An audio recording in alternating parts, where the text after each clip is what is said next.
contest, but that poor the poor Toastmasters asked for a minute of silence, and it's the longest minute in Toastmasters, where all those people that want to talk don't get to for 60 seconds. It's almost impossible. Well, I guess this is the time for me to welcome everybody here to the official meeting of the October.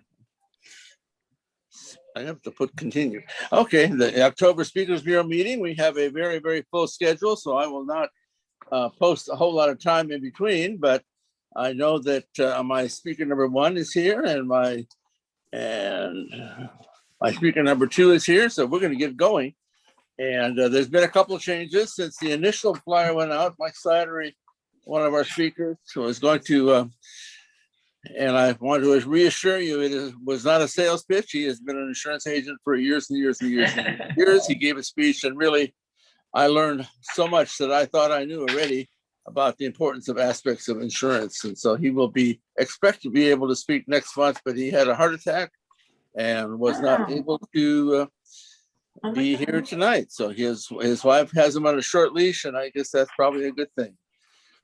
And at the last minute, Susanna Lee, who was able to be here, but was not able to do her presentation. And we have a surprise guest, so your agenda will be slightly different. But that's the other change. And so you will find out what we get to when we get there. I won't make any more discussion of that. We'll hold our announcements to the end. And I see a stranger there wearing a baseball cap in the middle of my screen. Randy, good to see you. It's been a little while. Glad to have you back. And one of these days, we're going to get you up here to do a presentation. We talked about possibly in September, but it didn't work out.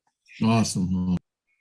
Good to have you here. Good to have any of the guests that we haven't seen for a while, whether they're qualified speakers or just interested Toastmasters or just interested. We'd love to have all of the, it can't be give a speech in front of an audience unless there's an audience. So the audience is the most important part, not the speakers, right?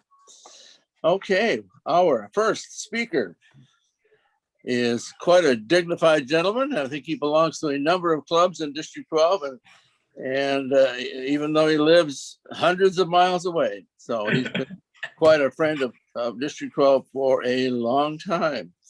Greg Scott has been a member of Toastmasters for 34 years.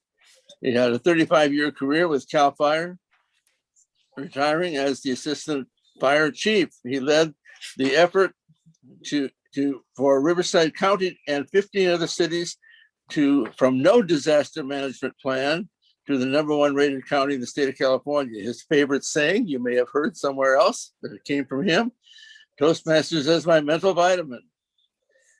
Our presenter will share with you some thoughts about his disaster management journey and some fire management. Are you prepared? Our speaker will also provide some history and tips you may not know about making your life a little wiser when it comes to dealing with disaster. He will address a few questions at the end, so make sure you keep your questions handy. And I do have to throw this in, even though he didn't want to brag about it. Greg Scott, past international director, past district governor when they called it governor, who led our district to #3 in the world. Title of his speech: 1, 2, 3. Are you ready to go? Greg Scott. Well, thank you, Mr. Toastmaster and fellow Toastmasters. It's a pleasure to be here, and I wish I didn't have to speak tonight. I'd rather see Michael back up in good health to speak tonight, but we have each other's back, and so we wish for Michael the best recovery. So 1, 2, 3, are you ready? Well, I tried something I hadn't done for over 20 years. I put my uniform back on, and by gosh, it fits. I mean, am I handsome? I love it. It brings back so many memories to try that on.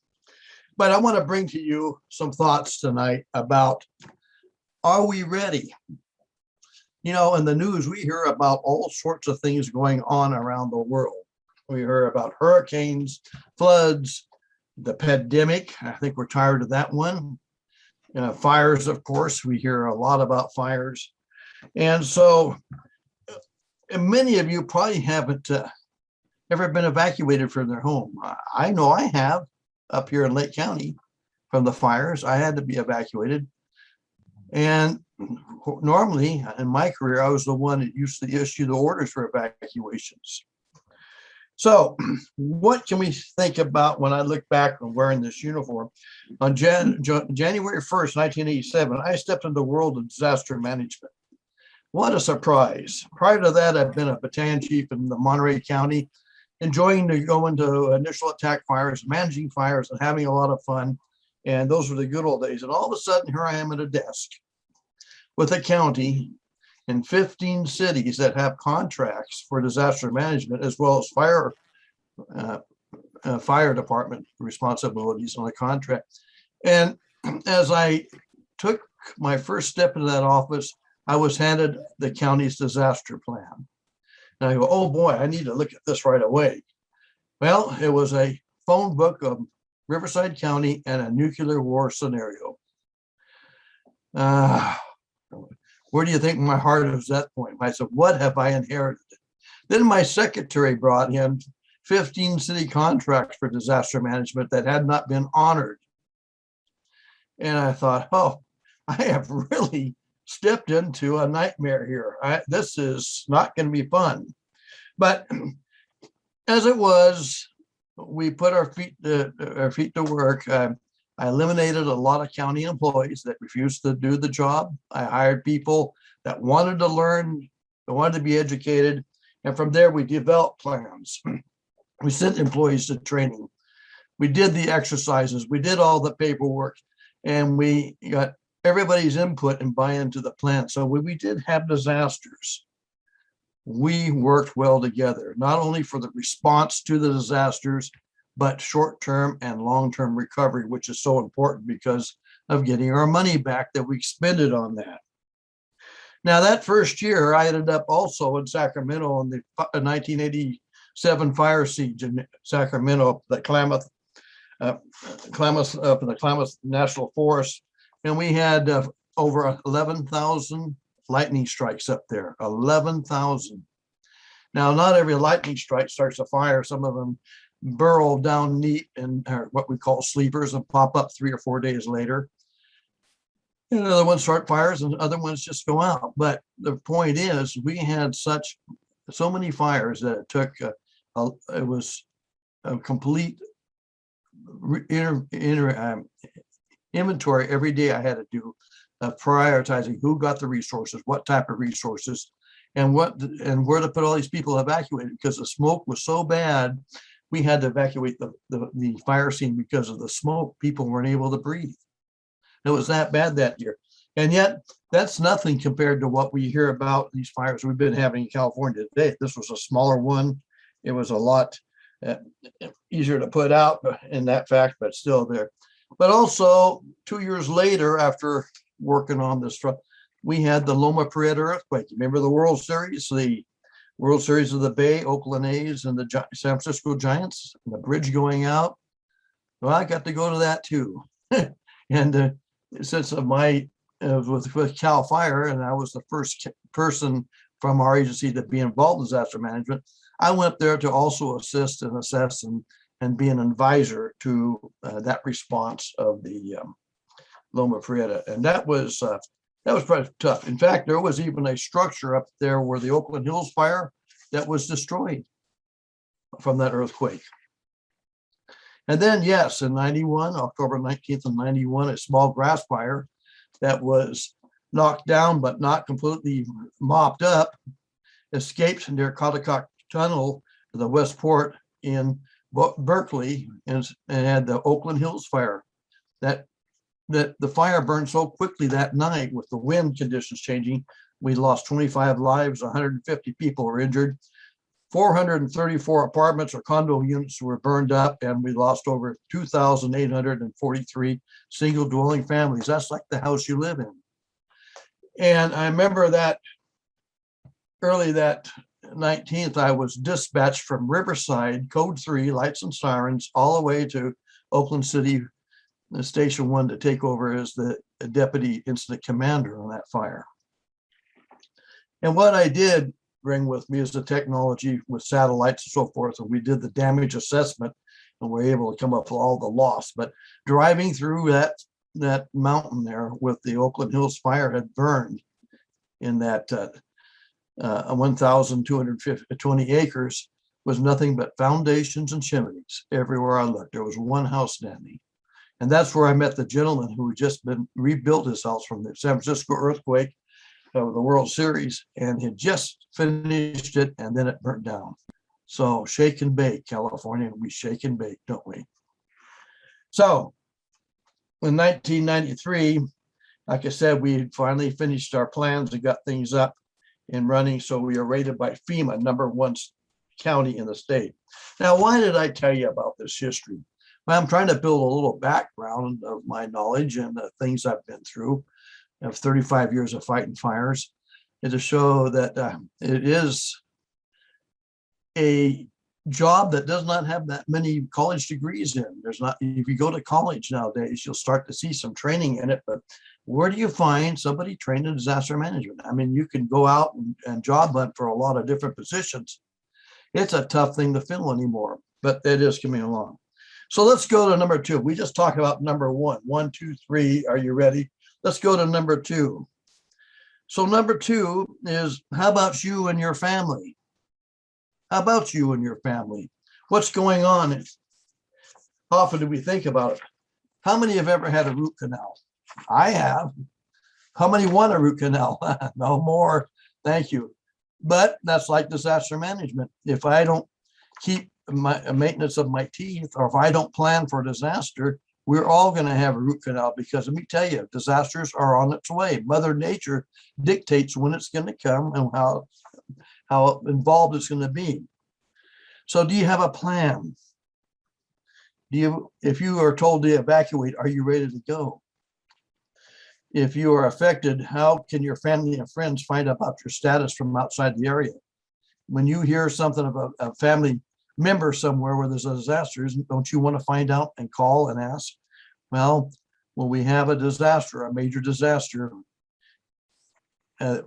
we allow calls in and not calls out, because we need to call in to find out what's going on, so we get resources and transportation of things into people to help them. So what is the difference between a disaster and an emergency? What is an emergency? Emergency is the normal resources of a local government that could respond and take care of the situation, once in a while asking for mutual aid or outside assistance, but that's going to happen. A disaster is when the local government's response capability is completely overwhelmed, overtaxed. There's too much for it to handle. There's too many fires. There's too many collapsed buildings. There's too many streets torn down. There's no communications. There's no way to coordinate or get things going. And that's what a disaster is. So when you think about it in those terms, if we have a disaster, how are we going to survive? What if you are at work and your wife's at work and your children in school? How are you going to get back together again? You know, you have the San Andreas Fault running right down the middle of Riverside. That is a huge fault. That is a capable of 8 or more, which is similar to what San Francisco had in 1904. So with that in mind, let's put together a plan. And so if we have a disaster, we have to evacuate and our house is destroyed. If we sit down before that should happen and say, I'm going to go camping for 2 weeks, and there's no money, no ATM, no power, no drugstores, no grocery stores, no gasoline stations, but I'm going to camp for 2 weeks. Could you make up a list of what you needed to do to survive? Do you have things like Coleman stoves, camp tents, and sleeping bags? And can you store water? Do you have extra warm clothes that you can provide? Medications and a first aid kit. Do you have medications? I have medications that are 3 weeks over what I need in case I should have to survive off of them. How about your pets? Do they have food, water? Do you have a cage to keep them in, or the leash that's ready to go? How about waste? A portable toilet or bags or water? Do you have a shovel, an axe, a hammer, some tools that you can work with? How about a matches for your Coleman stove? And how about the Coleman stove fuel? Is your vehicle, do you let it get down less than a half of tank? So you can't make it very far should you have an earthquake that disrupts the roads or you need to leave the area. I keep mine at least 3/4 of a tank full. How about a radio with batteries? You can listen to what's going on. How about keeping your cell phone charged? How are you going to do that? All these things you can do by listing down on a piece of paper how I'm going to go camping for 2 weeks without, again, power, a place to buy things from. I don't have the money. Do I have $400 or $500 I have stashed away in case there's a disaster so I can buy things if needed?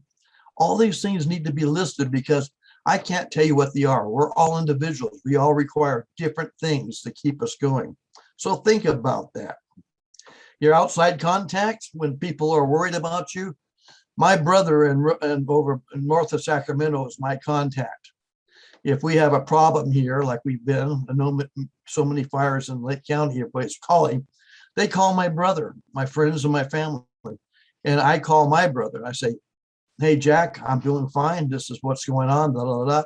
And then everybody calls him and finds out. That way they're not being left out by being frustrated by trying to contact me. My cell phone might be out of juice by then. So all these things you can think about. And how about your business? Do you have a business? How about your records and all your computer files and stuff? What happens when that gets destroyed? An earthquake or a fire? Do you have a backup system or another company or another entity that you could send backups to that are out in the affected area so you could save all that important information? And talk about important information. How about your birth certificate, social security information, your life insurance, all the things that you have stored away somewhere that you save? Do you have copies and duplicates of those that you can put in to take away with you? How about your vehicle? You drive that car every day. We think it was just something that's a routine thing. In fact, we are so used to our cars and we are so used to it. We drive with our cell phones on and text and talk while we're doing that. That seems to go together. I see that all the time. But during a disaster, we're going to get the water unless you have some on there. If you're going to work in high heels, ladies, are you going to hike when the roads are shut down through with high heels? You're going to have a pair of tennis shoes, or guys, do you have any boots in the back there? How about a first aid kit, a flashlight with extra batteries, some food and a blanket just to get you by until you can figure out how to get home and join back up with your family and to do that. So you've heard of the 1, 2, 3, and the strikes are out, but even though we are looking here, we've talked about the history, a little bit of history of disaster management, and 2, what you can do about it. Let's talk about 3. One of the things that we're faced with in this state is the state we called Keep Green and Golden. You remember that? Now it's called the state Shake and Bake. We've had enough disasters. We're back into what they supposedly say climate change or different effects of things are happening. We're into a drought now. So we're into more severe conditions. So when you're home, you may live in the middle of the city in a blacktop jungle, or you may be out in the rural area. And let me just give you a couple of tips.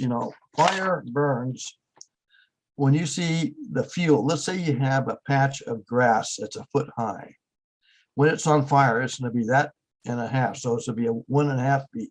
So if you got a 10-foot tree, it's going to be 21, 22 feet tall, not with the wind, but just by itself because of the flame length. So when you think about clearing dead vegetation or vegetation around your home, at least 30 feet, hopefully up to 100 feet. Cover your orifices of your house with at least 3/4 inch screen, and cover your chimneys or keep the chimneys out without dead leaves. Clean those out and put over your eaves and the gutters some type of protection. Clear those piles of junk, dead wood and things. Let's clean up the yard and get that stuff out of there so the fire doesn't have a path to your house. The best thing is bare mineral soil where fire can't burn, but there's also fire resistant plants that you can grow. And have an easy sign so the responders can go and find your house.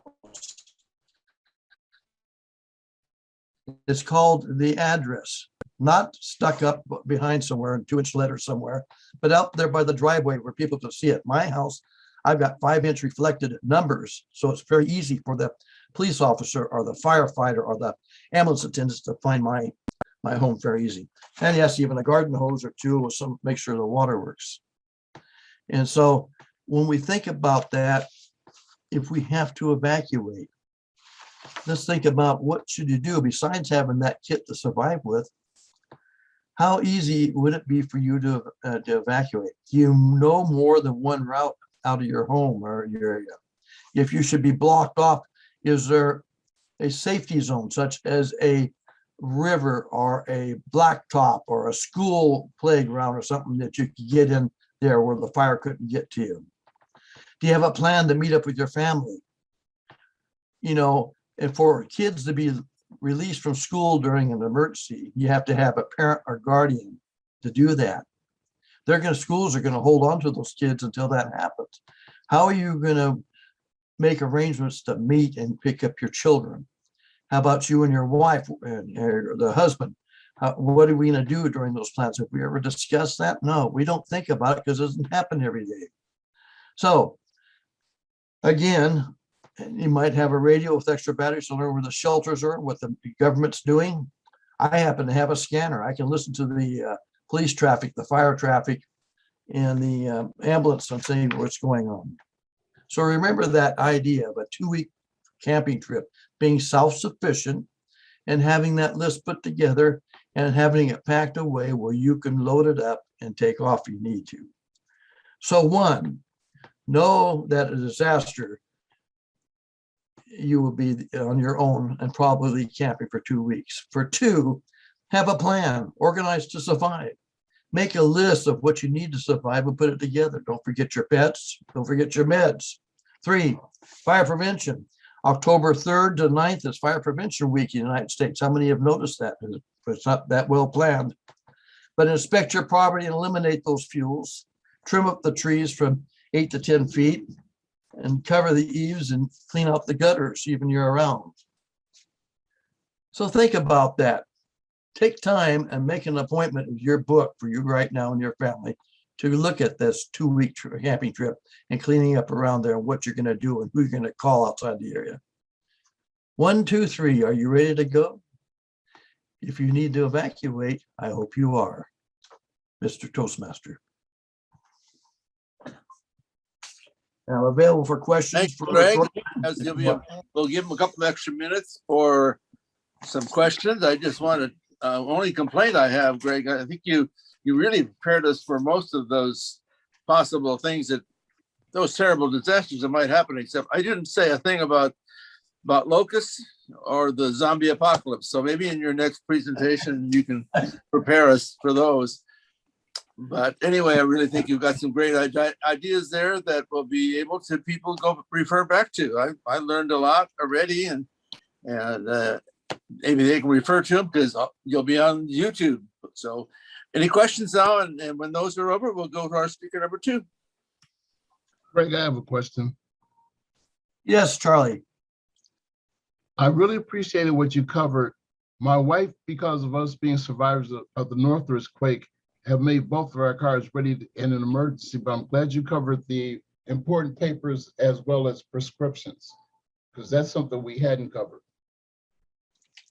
Both of our cars have fuel, both of our cars have first aid kits and individual first aid kits, but we had not covered the prescriptions, so thank you for bringing that up. Well, I'm glad that helped. I dedicated a lot of my life to disaster management, and once I got into it, and I tried to really put an educational program into Riverside, and I took an inventory. I sent out letters. I did an inventory of people sending stuff back. I was able to get about 5% of the letters back that people actually did something out of it. But yeah, I can't tell you how more important it is to spend a couple of hours with you writing down that plan and your family. We have 3 people that they have raised their hands. Okay. One is Ralph Dieter. Okay, go ahead. I'll listen, and I can't see y'all, but just go ahead and ask, and I'll try to help. Hi, Greg. I'm Ralph Dieter from Division A. Hi, Ralph. I bought one of those prefab backpacks, which has about 3 or 4 days of emergency gear packed very tightly in it. You said that you have to be prepared for around 2 weeks living away from home. I'm not sure how much space I have in my car to have 2 weeks of provisions. So how would you do that? Would you have a cache of things at a fireproof location, or how would you do that? Well, and that's a good question. And certainly that's tough to do. We all are different. We need different things. So I have these plastic boxes you buy at the stores, these things with lids, and I mark them different things: food, water, first aid, different things. And so I have those I can just slide into my car. Now I only have a Honda, and so I would need a truck or a trailer to do all I've said. But the other thing is I do have a tent, I do have a Coleman stove, and I do have a sleeping bag. And so if I need to pitch my tent in my front yard because there's no house left, or I need to go somewhere, I can at least have a shelter, some clothing and some dried food, and maybe that to cook on. So you have to improvise the best you can. Okay. Yes, I think I see Karen's up next. Karen. Greg, I see I you. wouldn't miss this for the world. Thank you so much for your talk, especially with this month being fire awareness and shakeout. Disaster management is something near and dear to my heart, and I really appreciate that you are one of the full-throated advocates for being prepared. In the disaster management that we've had in the last 10 or 15 years, the idea is to have a jump bag. And basically, if you are given the notice to evacuate, you've got 5 minutes, because usually you're going to take 10, but you should be grab and go. And he mentioned something very, very specific, and that is birth certificates and critical documentation. We actually have a folder of that's bound, that's just grab and go. Digital media, we have it backed up. So if all of the laptops and everything dies, it's backed up on Backblaze, and that's in another state. So you just download it to your new device or box and you're good to go. That's peace of mind. But when you have a family, like Ralph was saying, he mentioned like, well, how do you do 2 weeks? 2 weeks is a reasonable amount of time to ask for. My kids had to do basic training this year. Then that was 7 days. They are 10 and 12 years old. And we brought basically what could fit in a backpack for 2 weeks of food. And there's a lot of rice and a lot of beans and some spices, but that will keep you going until you can actually get help and get back to good. It's not about being a gourmet out in the field or in your own front yard. And I will attest that one of the best examples, if you're ever in Lakeport, is to see the private residence Greg has set up, because it is absolutely chef's kiss for disaster management. So thank you for your expertise. It is great to hear you. Well, Karen, you bring up a good point. And the reason I say 2 weeks, it may not be 2 weeks, but think about it. We have a major disaster. Yeah. Your fire stations may fall down on the fire engines. The firefighters and police officers have families just like you. There's all this confusion, plus trying to find out what's going on, and then trying to find open roadways or methods of transportation to get in there and bring all that help. It's going to take a while to organize that. Randy, I see you got a hand up. Hey, Greg, first, thank you so much for the information. Here's the last question. The first thing I'd like to say is thank you for your service.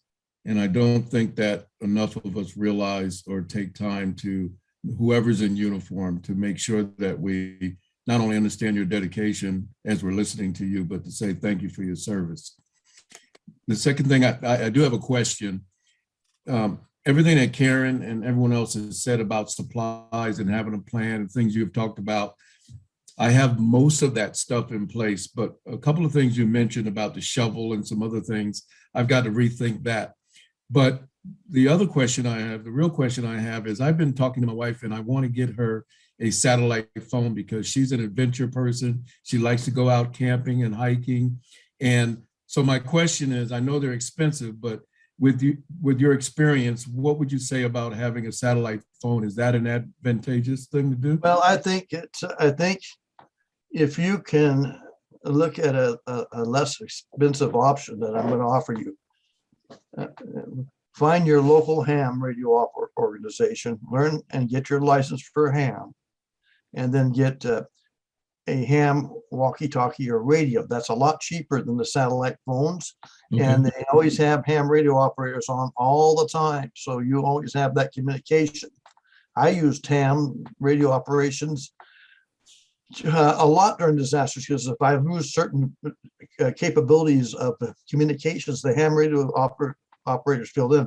In fact, in my 2 emergency operations centers in Riverside and in my other one in Indio, I actually had ham radio dispatch centers built into my EOCs. I also had fire, law, and public works and medical dispatch built into the EOCs, so we could actually take over if we needed, plus the rooms. So I would suggest ham radio as operators. I know it takes a little training, it takes a little bit of licensing, but I think you'll find that it'll pay off. Okay, thank you so much. Okay, thank you, Greg. I think we better move on. Otherwise, you'll have a hard time getting everybody in. I do hope you get invited to District 100 Speakers Bureau and share your information. And I think your presentation is exactly what should be done in high school health classes too. Okay, what did I do? Somebody shut my face off here. Okay, I wonder why that is. Anyway, maybe it was by acclamation. Our second speaker is Dr. Diane Piela, and she is a retired family medicine physician and author of The Journey of a Lifetime Moving to Hawaii. She is a DTM, a qualified speaker from districts 51 and from District 12. Besides being a sponsor and a current member of the Next Level Toastmaster Club in Murrieta, she is a Toastmaster of Kona Toastmasters Club in Kona, Hawaii, where she has lived since 2018. She will speak tonight about overcoming disabilities and challenges in life. Her speech is titled Navigating the Speed Humps of Life. Dr. Diane Piela. It'll be 18. We have the lights will come on, I guess, 18, 19, and 20. Bam, speed hump. Have you ever hit a speed hump you didn't see coming? Have you ever had something huge and unexpected happen in your life? Get your chair. Get your chair, chairs. Have you ever felt held down, limited, or trapped by a disability or challenge in life? I have. Fellow Toastmasters, fellow QSs, and guests. Today, I am sharing with you 3 life lessons. 1, never, ever, ever, under any circumstances, give up. 2, don't be limited by a disability or challenge in life.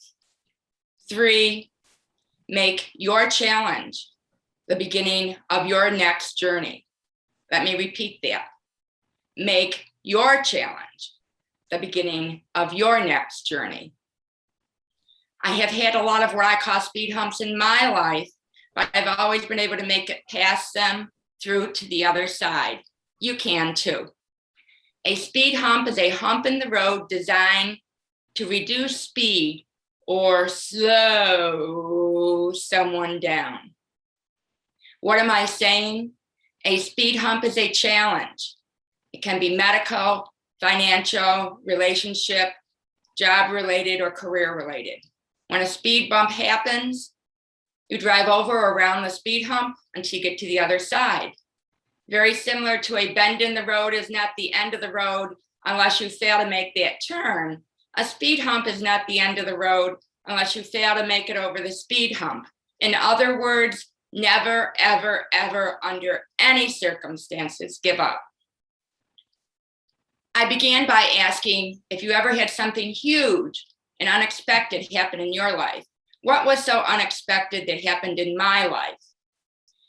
It was right after the holidays on January 5th, 2000, when Bam, speed hump. I was in my medical office and I suddenly felt dizzy, exhausted, and I was dropping things like my stethoscope and other equipment.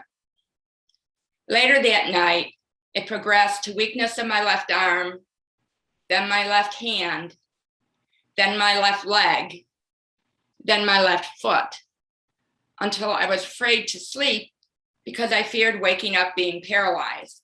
And that's exactly what happened. I woke up the next morning and I could not move my whole left side of my body. That morning, I went to see a colleague of mine who is a neurologist, Dr. M. Dr. M is a petite, personable physician, very soft-spoken. She examined me and sent me for an MRI of my brain. And that evening, I got a call from my doctor, and it's never a good sign when you get a call from your doctor at night. I knew who it was as soon as I heard her voice. Hello, Diane. This is Dr. M. I've been waiting for your MRI results all evening. I finally got them. Your MRI is indicative of multiple sclerosis. In MS, the immune system attacks the myelin, which is a protective covering of nerve fibers of the brain and spinal cord. Depending upon what nerve fibers are affected, determines which nerve signals are slowed or do not function at all. In my case, my speech was slowed, but my left side of my body did not function at all. People ask me, how did I feel when I was first diagnosed? Once I really realized I was paralyzed on my left side, I was heartbroken. I truly felt that I was losing so much of myself, I didn't know if I'd ever get it back again. That's when Dr. M said, Diane, I know this is a somber moment for you. Let me tell you a joke about MS to lighten your mood. I said, okay, why not? She said, yes, Diane, MS can be a mess, but you can't spell mess, M-E-S-S, without MS. And on that joke, I threw myself into physical therapy. After 9 months of intensive physical therapy, occupational therapy, and speech therapy, I returned to work as a family practice doctor in my office. I still struggled though. I was only able to work about 3 hours a day, 4 days a week. However, I was so exhausted mentally and physically that after I worked 3 hours, I would go home and go to bed and stay in bed until the next morning. And then I would repeat that day after day after day. I did that for about a year. And then I just couldn't do it anymore. I felt like I was living my whole life to work 12 hours a week. I decided to take a medical retirement. I will admit it, retiring was very hard. I had no plans at the age of 43 to retire. I spent 20 years of my life doing something I absolutely loved, and giving it up was truly one of the most challenging struggles of my life. How would you feel if you worked for something your whole life to become something, and all of a sudden, just like that, your future was changed? Have you ever had a pain similar to that that you can relate to?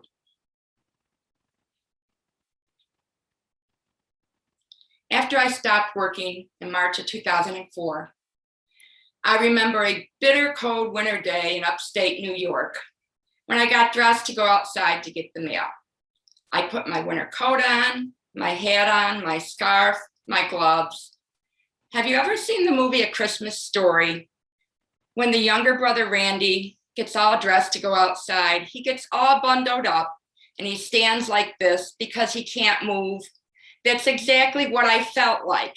I was all bundled up. I wobbled out of my house to my driveway. Before I knew it, I was in 2 feet of snow up to my knees. I lifted my legs like I was marching, and you could hear the crunch, crunch, crunch of the ice-covered snow beneath my feet. All of a sudden, bam, speed hump. I fell in a 4-foot snowbank. I tried to push myself up, but couldn't. Tried to push myself up again, but because of my left-sided weakness, I couldn't. I said to myself, Diane, you better get up. You better get up, Diane. Why do I remember this? I specifically remember this because the week before, a former elderly patient of mine fell in the snow. She froze to death. No one should ever die that way.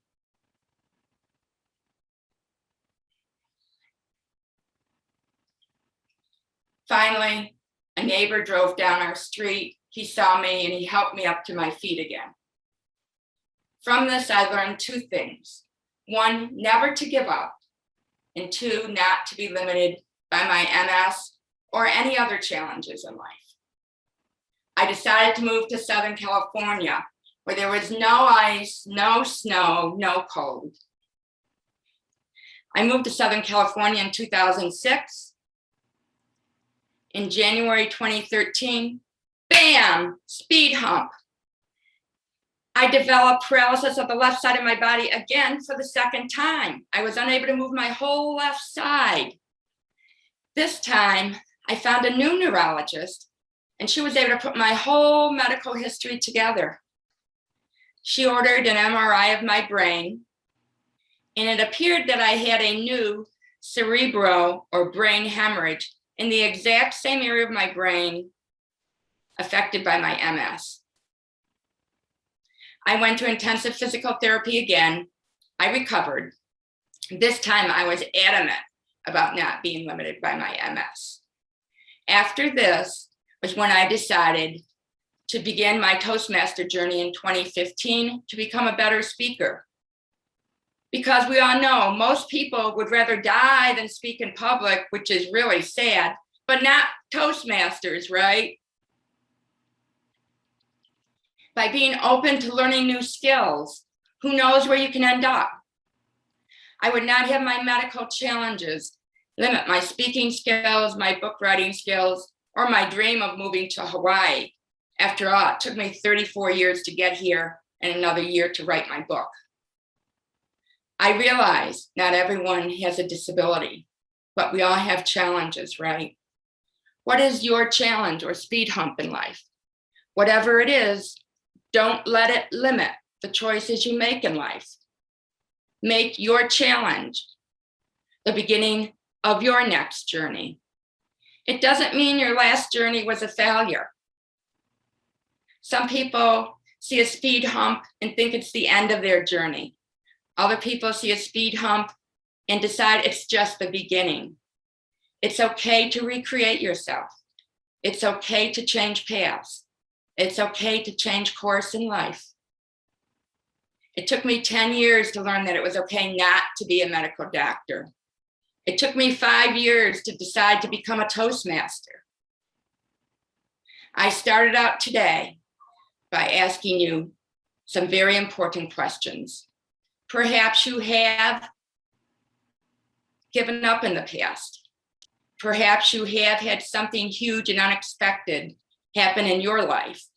Perhaps you have felt held down or limited by a challenge or disability in life. Perhaps now is the time for you to make your challenge the beginning of your next journey. Again, it doesn't mean your last journey was a failure. When speed bumps happen, drive over or around them, and soon you'll be on the road to your destination again. As you leave here today, 1, never, ever, ever, under any circumstances, give up. 2, don't be limited by a disability or challenge. 3, make your challenge the beginning of your next journey. By doing even some of these, I know you will overcome the speed humps in your life. Mr. Toastmaster. Thank you, Diane. So inspiring to give us all courage. We begin to look forward to seeing what things we can overcome. And I think and know that we can. So that your inspiring words, I'm sure, will help us to get through a speed hump. And Greg's first speech, we talked about speed humps that might come along that we need to get our way through too. So we will be very inspired today before today is over. Our third speaker today is Charles Z. Radney. Charles is a certified mortgage planning specialist, corporate trainer, and a member of the Association for Talent Development. He is also a qualified speaker in District 12, and not in his intro, was a past District 12 Speakers Bureau chair. So he deserves that thanks for his effort keeping that together for a while. He teaches business owners, service professionals, and entrepreneurs on how to use public speaking as a marketing strategy to explode their business growth. Charles is here today to discuss the possible origins of our attitudes. Please join us in giving a round, warm applause to Charles C. Radney. Charles? Let me start by asking, do you see my share screen? Yes. I missed what he said. Did you see this shared screen? Oh, yeah. Yes. I didn't see it. Yes. Yes. We talk about attitudes. We all have an attitude.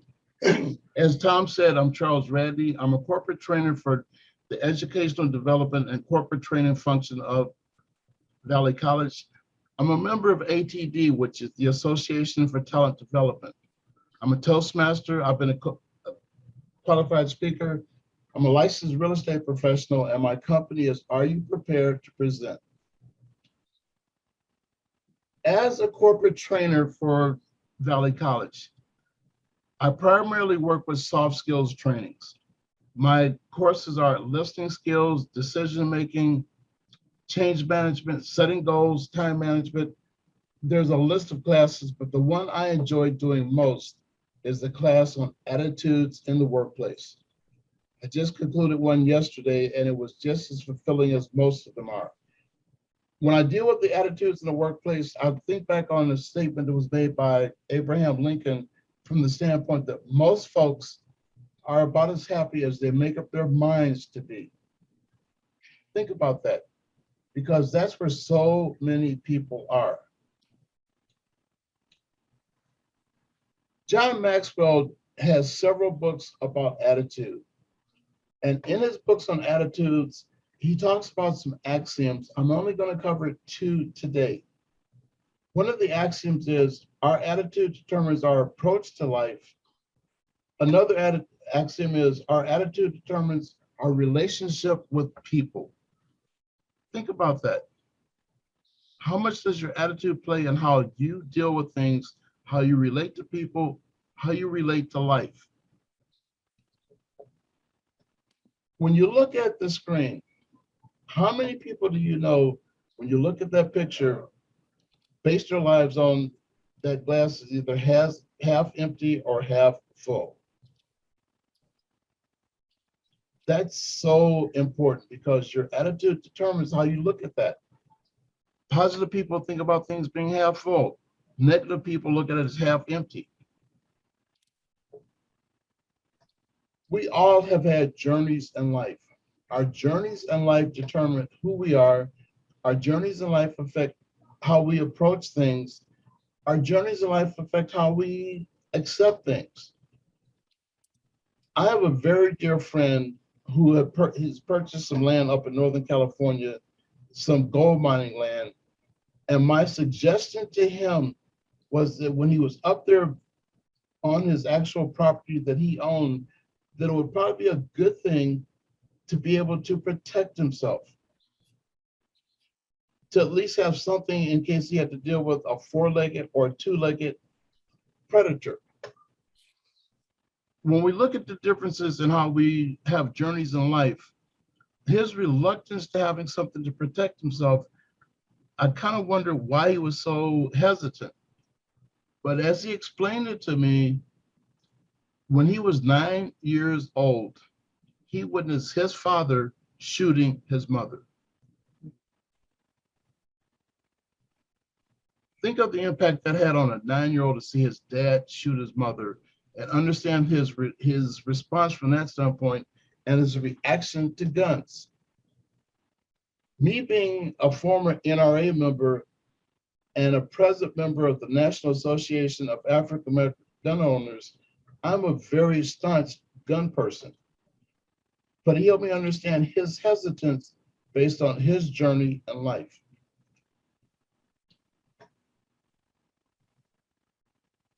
When we talk about attitudes and where our attitudes come from,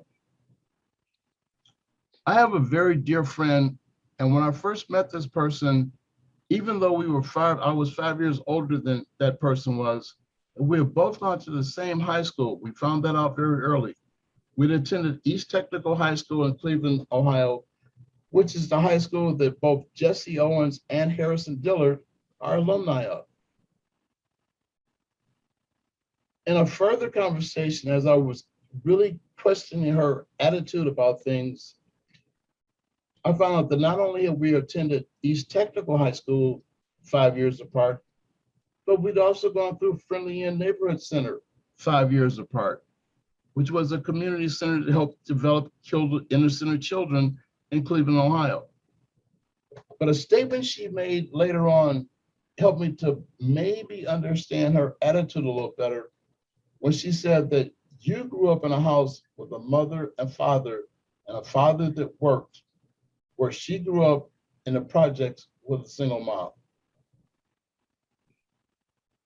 That gave me some insight into her attitude. When you look at what shapes a person's attitude, today we're only going to cover 4 sections: pre-birth, birth, ages 1 through 6, and ages 6 through 12. In the pre-birth category, we talk about inherent personality and the temperament that comes with inherent personality. How many of you, by show of hands, feel that there are things that can happen to you pre-birth that shape your attitude? Randy, I see your hand. Okay. I look back at my maternal grandfather. My virtual background is the town he grew up in Mason, Tennessee. My maternal grandfather, there was a time the story was told where, and we're talking about Tennessee in the 1930s, where the sheriffs came to his house looking for my uncle. And Grandpa told him he wasn't there. The sheriffs were going to come in the house anyway. And Grandpa met him at the door with a 12 gauge and said, I told you he's not here, and you're not going to just walk through my house. Now, for any of you who know anything about the South in the 30s and Black sheriffs, or white sheriffs and Black people, that was unheard of. I often wonder, and when I look at my grandfather and knowing that he had 11 children and 38 grandchildren, and of the 38 grandchildren, I'm the only one who inherited his hands.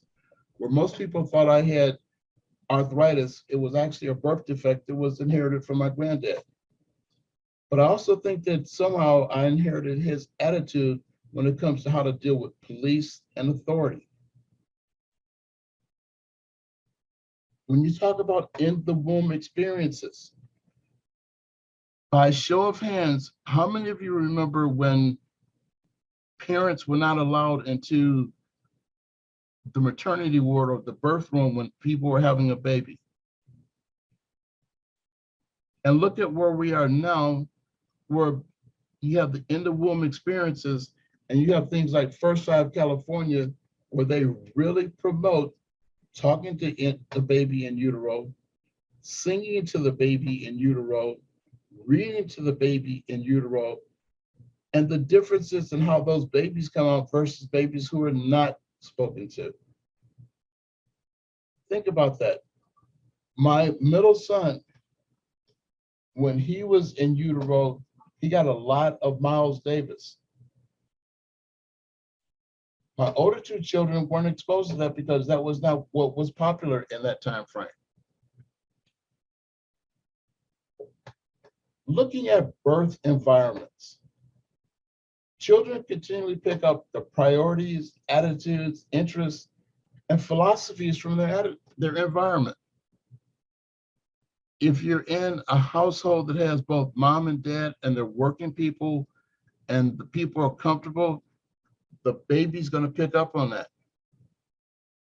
If you look at a household where the people are struggling, the babies are going to naturally pick up on that. Their birth environment is so important to the attitudes they grow into as they grow older. Think about, where did you live when you were growing up and what influence did it have on who you are today? Randy, unmute yourself. Where were you when you grew up and how did that influence who you are today? Well, I was actually born in the city in Boston, Massachusetts, but I grew up in the rural area of southern New Jersey. And southern New Jersey, I was born in '54. Southern New Jersey, from the time I was probably 4 years old through high school. And it's a lot of farm country in southern New Jersey. Now it's changed over the years a little bit, but it was a small multicultural community that also was influenced by the Air Force Base, McGuire Air Force Base, and Fort Dix Army Training Center, which is equal to like a Pendleton or Marine Corps Station here, Marine Base here. So it was a multicultural environment. It was a smaller community, a town, not a big city. And because we came from all walks of life, we all learned to get along with each other and, you know, respect each other's positions, but also still held on to our own cultures as well. So it was a pretty awesome upbringing. Now, we weren't rich, don't get me wrong. I was raised by a single mom, but she was a strong-willed, smart woman. So we all did really well. Okay. Thank you. Tom, same question. Where did you live when you were growing up and how did that influence who you are today? Sure. What your question was, let me listen again with my weak Where did ear. you live when you were growing up and how did it influence who you are today? Oh, okay. Well, I was born in Chicago and lived deep in the city of Chicago until about 6, and then we moved out to the very rural community, about a square mile with 6 families. So we had both extremes of living conditions, and I think the fact that I lived out in that rural area, I learned to be more self-reliant in terms of being able to accomplish the things. And I remember at 7th grade walking around the community with a rifle over my shoulder, hunting for rabbits, and nobody called the cops or anybody else because they weren't afraid. So it was nice to be able to have some independence and grow in that rural environment. But I missed the social contact of so many other kids. Okay.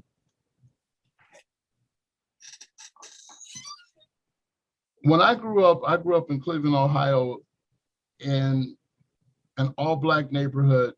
One of the stanchions of our neighborhood was a place called League Park Center, which was the home of the Cleveland Buckeyes, which was the Negro Baseball League baseball team. I had the opportunity a few years ago to have my younger 2 children with me in Cleveland. And I went to League Park to look for an old friend to talk to him. I left my children in the car in plain sight. I understand my younger 2 children were born in California in the Valley area. So they have been used to multicultural neighborhoods and integrated neighborhoods. I left them in the car, like I said, in plain sight. But if you listen to the story they told their mom, I left them on a store with crack people running up and down the street. They were scared to death. I have put their lives in danger. Where you grew up and what you were exposed to, it really deals with how your attitudes are about life. When you get into the group of the age of 1 to 6, word expression, what you hear, and adult acceptance. Think about what you heard as a little child. Think about the verbiage you heard. Think about how you were taught to express yourself. When I was a little child, we had people who had bowel movements and urinated. Doctors now talking about people peeing. That's not what we grew up with. So your word expressions and what you hear are a big part of how you grow into society and what you accept in society.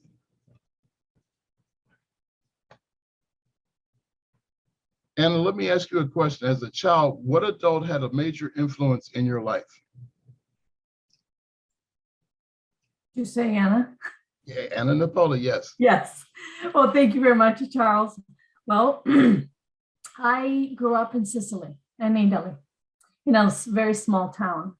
And for elementary school, for first grade to fifth grade, I had the same teacher. So she was like a second mom.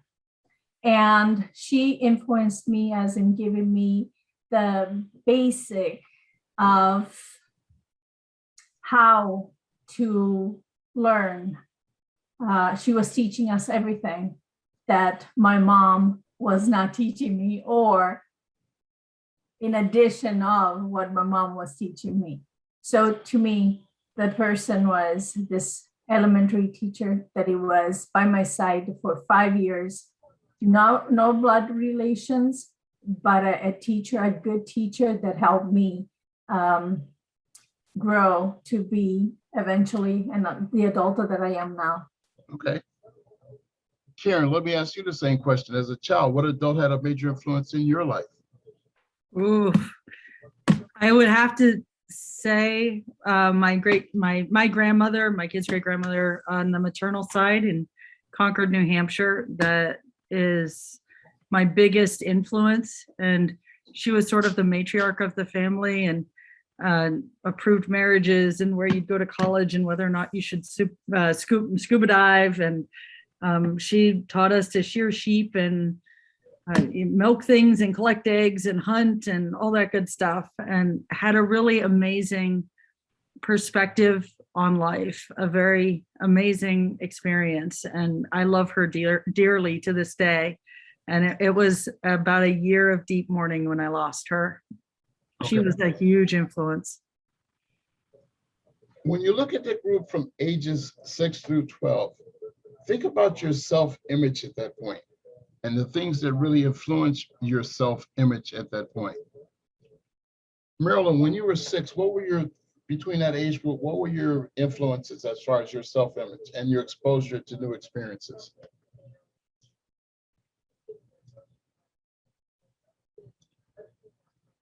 Marilyn? She may be away. When we talk about exposure to new experiences. Oh, I'm on, yeah, I'm muted. I'm back. Is you still for me or somebody else? No, go ahead. Okay. My self-image, I depended on, but there's basically my parents were wonderful parents, and then my sister and myself. And we lived in Scarsdale, New York, and age 6 to 12, I had a couple of friends that we hang out with, but I always, and sometimes to this day, I always think that my sister knew everything, and I really was very subservient to her. And I really don't know why I thought that, because she didn't really, I don't know. Well, she was, I guess it was the overprotective, and my dad, I used to call him E.F. Hutton because he was a quiet man, but when he spoke, he said something very profound, and I should have listened more, but I didn't. But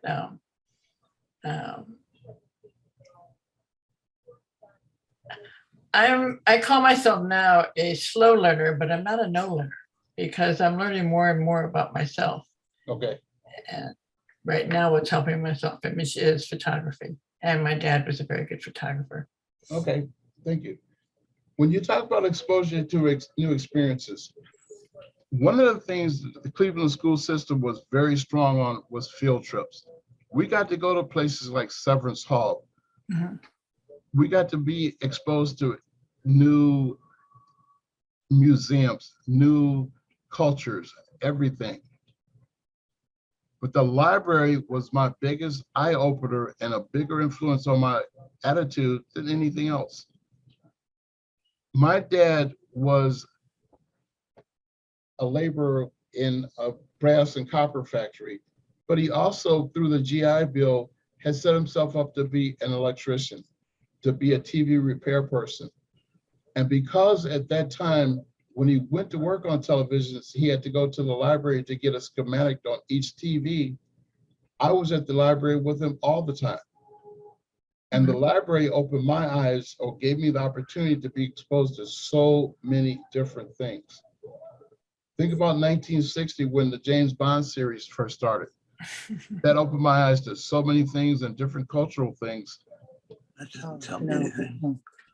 Maybe you She's still can't listening, with, remember? maybe you can't with this, with the Huh? screen share. Maybe, oh, wait a minute. Tom, I'm about to wrap it up. One of the people in my latest class on attitudes in the workplace said, if you ain't laughing, you ain't living. Her attitude was phenomenal. Turn it back over to Tom as the Toastmaster. Hey, thank you, Charles. Wonderful presentation to get us all thinking. And I always believe one of the great things about being in Toastmasters is getting a chance to learn about each and every one of the members of your club. And you do that in table topics, you do that in their speeches. So you helped us to learn a little bit about each other and ourselves too. So thank you, Charles, for that. Our fourth speaker for this evening, and we remind everybody that it's 18 to 20, so we'll get a green light at 18, right, Marilyn? Our fourth speaker is a surprise. And it's not only a surprise to each of you, it was a surprise to me because a few days ago, I heard this gentleman speak, and he did it on very short notice. And I suspected we might need a replacement tonight, but as of yesterday, I didn't think so, but we had to have a substitute for Suzanne, and that substitute will be a qualified speaker. Alipio de Veyra found out late this afternoon that he was asked if he would like to participate, and he said yes, like all good Toastmasters will do if they can. In the summer of 2019, our next speaker was very sick. He is a type 2 diabetic, morbidly obese, and with a brain fog so severe that he could only work 2 hours a day. He was taking 6 medications daily. His doctor's advice, we've probably all heard it, eat less and exercise more, was not working despite his best efforts. And then he decided to control his own health.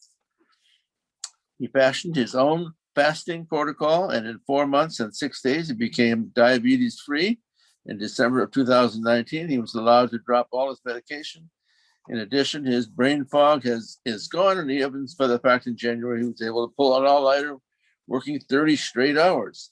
A feat he's not done since he was working in the telecommunications industry in Seattle 30 years ago. Then, in May of this year, he had a negative reaction to the Pfizer vaccine. I hope that doesn't mean we're going to be blocked and nobody will see us. 3 days after the second jab, he was in the emergency room for congestive heart failure. Instead of bemoaning his fate, he looks upon this as another Mount Everest, or maybe in the words of Diane, a speed hump, a challenge to overcome. How he is planning to overcome that challenge is what he is here today to talk about. Please help me welcome to the virtual lectern, Alipio de Veyra, qualified speaker, District 12. Alipio?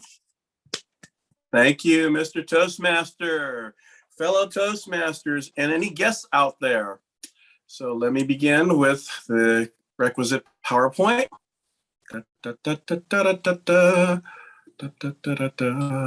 Okay, loading up. All right. Ooh, it's not showing here. Okay, go to backup phase number 2, which is the screen. All right, start that up. Okay, let me start up the PowerPoint. Real quick. Apologies, you're not going to be able to see my face, but I think the content is going to be more important in this respect. So, all right.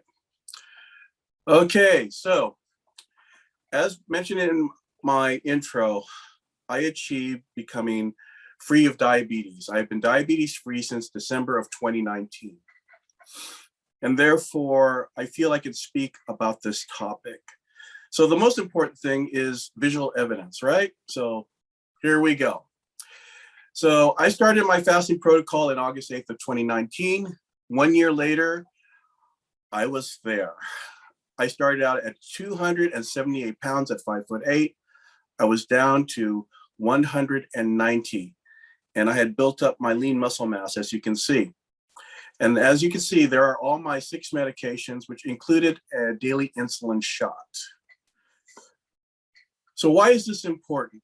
It's important to say, because of my experience, that, I have a collaboration with Dr. Braden Barnett, who's an endocrinologist and assistant clinical professor with the Keck School of Medicine at the University of Southern California.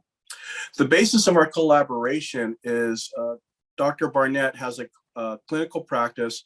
His patients are type 2 diabetics and cancer patients. And he was interested in the benefits of fasting for his clientele. So our collaboration is that I submit weekly reports, which includes questions, medical questions, which I can't answer, or questions I had going through the medical literature. In exchange for my weekly reports, he was able to glean information that he could use to help his own clientele. And that collaboration continues today. It was established back in October 2019. Now, it's one thing, as we all know, we've all heard the stories as Toastmasters, right? Where people have horrible things happen in their lives, they look out upon a challenge, and they overcome it, and they become a more empowered person. However, that is only part of the hero's journey, which I'm sure all of you have heard about. The hero's journey is our journey of how we grow as people. And the end point of that journey is taking what you have learned and sharing it with the people around you, therefore uplifting the entire society. So after it was becoming clear I was going to achieve my goals, which was becoming medication-free and diabetes-free, I started taking that path, giving back. I became a senior moderator of an online fasting forum from October 2019 to June 2020. I established my own fasting support group as of January this year. Also, on the social networking platform called Clubhouse, I established a functional fasting where I was giving weekly talks about what I'd learned. And what was interesting was that a significant number of people I was answering questions for were MDs. Because in this country, doctors are not trained on the benefits of fasting in medical school or at residency. This was recently shown in that there was a nutrition company that held an online fasting webinar, and they had over 4,500 medical professionals from all over the world, and they were interested in learning about fasting. And then I'm currently also, I'm planning on taking this, getting certified on the National Diabetes Prevention Program, whose curriculum is approved by the Centers of Disease Control.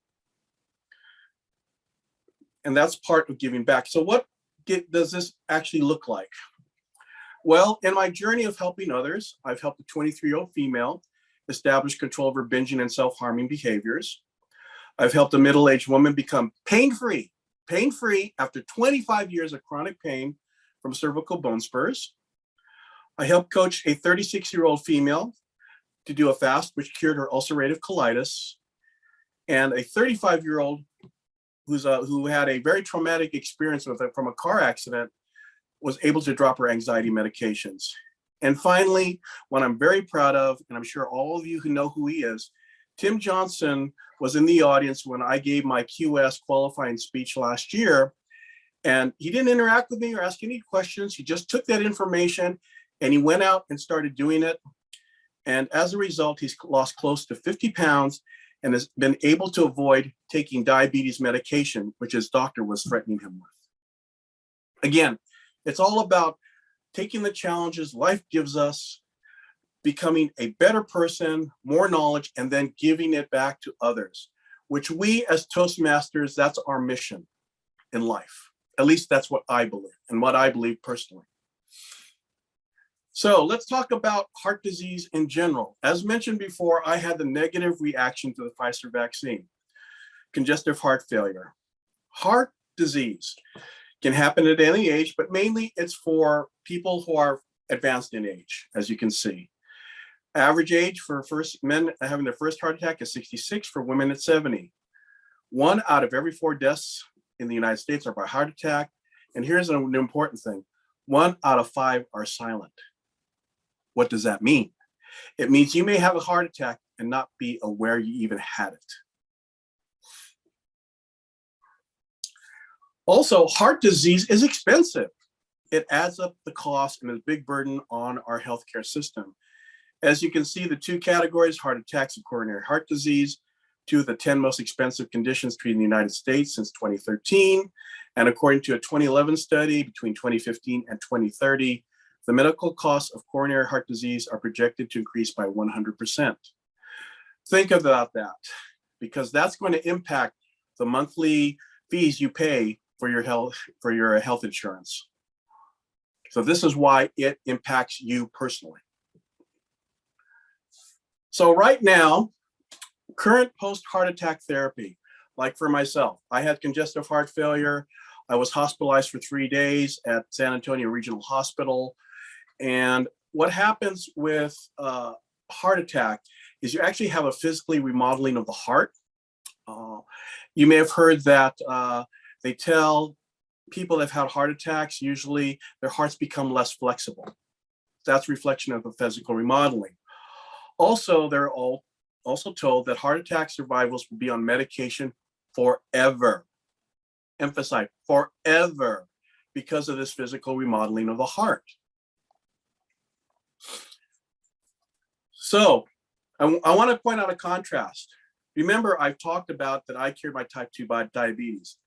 When I started, I was told type 2 diabetes is a progressive chronic disease. That's basic fancy medical talk, is we don't have a cure for it. All we can do is stabilize you, and hopefully you won't get worse. And you'll be on diabetes medication for the rest of your life.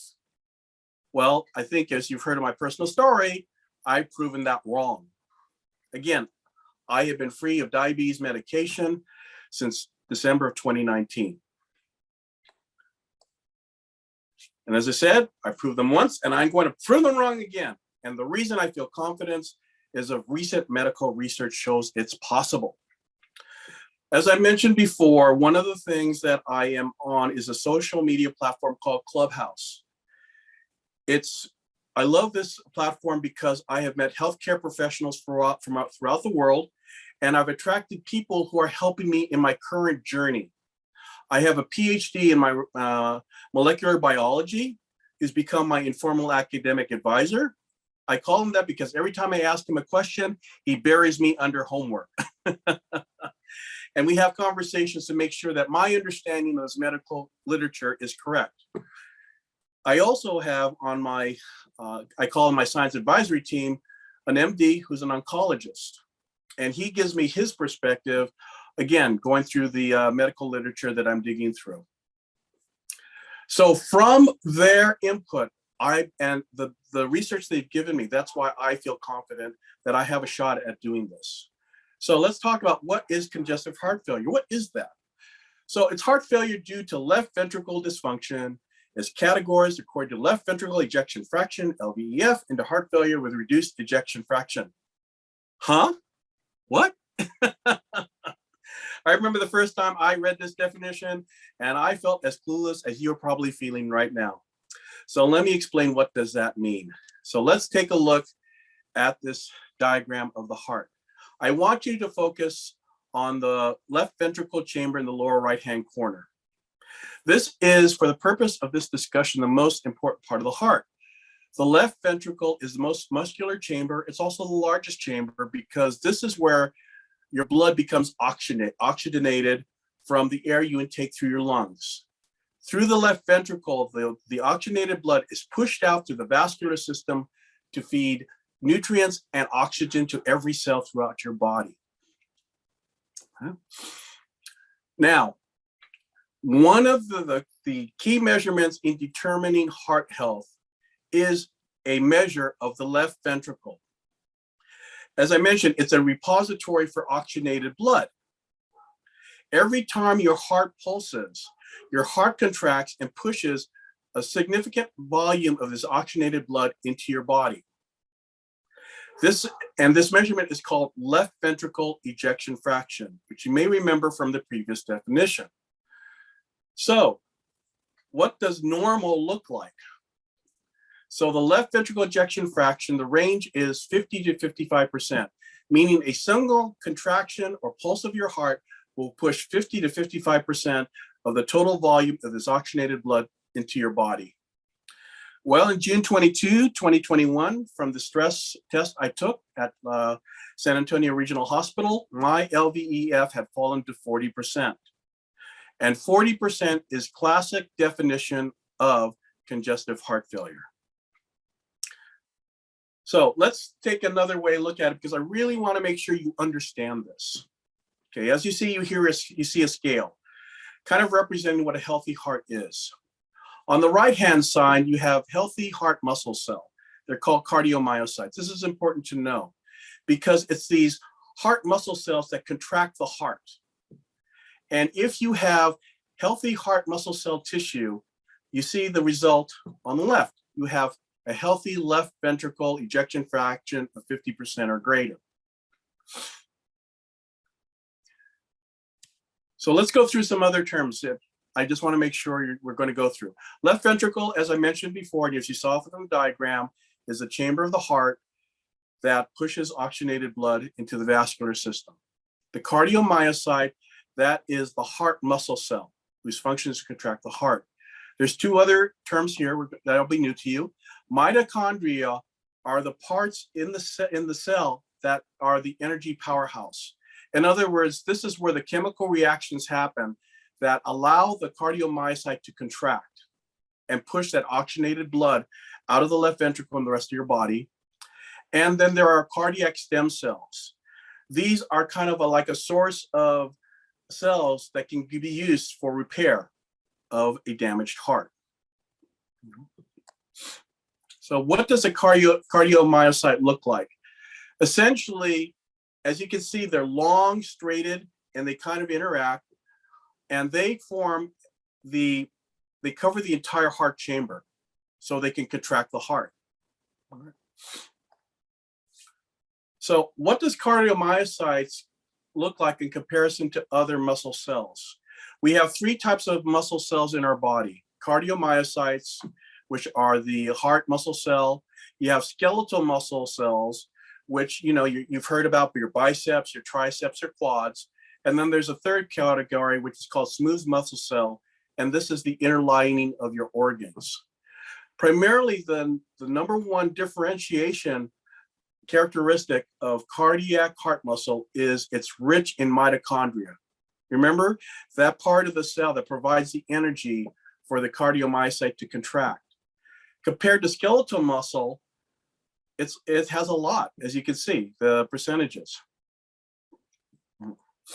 So when you have congestive heart failure, what you have is you have mitochondria dysfunction. In other words, those energy powerhouses, they've been damaged or they've been put offline with heart failure.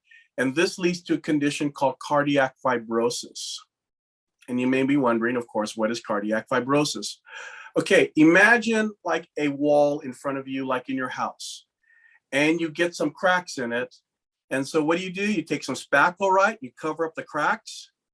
That essentially is what cardiac fibrosis is. In terms of congestive heart failure, you have cardiomyocytes dying or damaged, and what replaces them is a different type of heart cell called fibrosis. And this type of muscle cell is less flexible and actually gives structure to the entire heart.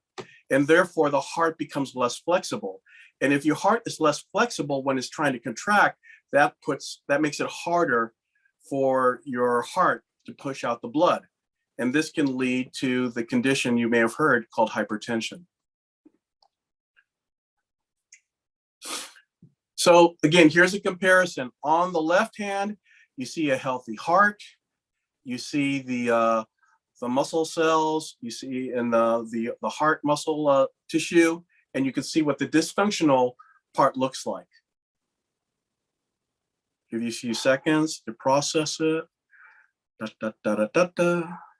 And on to the next one. So going back to our scales, so congestive heart failure. As you can see, we get out of energy, we have a situation of energy imbalance. Because we have weakened cardiomyocytes due to dysfunctional mitochondria, the heart can't contract as well as it could. So the left ventricle ejection fraction reduces from the 50-55% range I mentioned before, and drops to 40%. And so current medical therapy is we get back to this balance in the energy with medication. Specifically, in my case, I have carvedilol, which is a beta blocker, amlodipine, which is a calcium blocker, furosemide, which is a diuretic. Essentially, these medications only address the symptoms. They do not solve the underlying problem. However, they do their job is they get back to an energy balance. But this is why, again, I refer to that common thing that you hear with heart patients, that you will be on heart medication for the rest of your life. And this is the exact reason why. Because the medications only address the symptoms. They do not address the underlying problem. So where are we in terms of how do we solve the problem? Well, because of the PhD in molecular cell biology, he does research with several stem cell therapy companies. And right now they are focused on fixing the mitochondria issue, which is restoring those energy blockhouses in the cardiac muscle cells. And that is what their focus is. However, the research has been decades long because it's a very, very complicated process. Now, where does fasting comes in? Well, I believe you can achieve the same thing that stem cell therapy is trying to achieve, but utilizing the natural repair and rejuvenation mechanisms of the heart through autophagy, mitophagy, and cardiac stem cell rejuvenation. Those are the three specific things that I believe fasting can do. So how am I going to do this? I have a current 90-day plan. I will start with a 40-day fast, and this will activate, rejuvenate the cardiac stem cells, will clear away the damaged cardiomyocytes. When I go and back into refeed, getting food back into my body, have a specific diet plan to provide nutrition to convert those cardiac stem cells to new cardiac muscle cells. Then the 30-day workout phase to strengthen the heart by reducing cardiac fibrosis. And the final baseline measure will be retaking the stress test to see if I've improved in my left ventricle ejection fraction. So where am I on my current journey? As I've shown, I have the academic research shows it's possible. I have personal fasting experience, which increases the chance for success. I also have this new invention from a friend of mine who's an inventor in the Netherlands that measures nocturnal sweat. So we're trying to establish a relationship between nocturnal sweat being like an advanced warning system of impending heart attack. And currently I'm putting together a pitch proposal to the National Science Foundation. And next week I'm meeting with the program director with UCLA Startup, which I'm articulated from. I got my bachelor's, and I have a meeting with the program director next week. So this is currently where I'm in my journey. Hopefully I provided information for you here and just showing you how I am taking and using my Toastmasters experience to help the world. Mr. Toastmaster. Thank you, Alipio. I hope the audience is sufficiently impressed to find out one of our qualified speakers being able to step in with a a couple of hours of warning. I think that's pretty impressive, and we'll be certainly looking forward to a report back in a few months and see how your work is progressing, and maybe you'll even inspire some of us to start living our life better. Couldn't help but think of the parallel, though. You started out by telling us all the bad things that can happen and made us sweat, and in the end, you're going to measure that sweat. So I don't know, but this sounds like a real challenge, and I appreciate your presentation.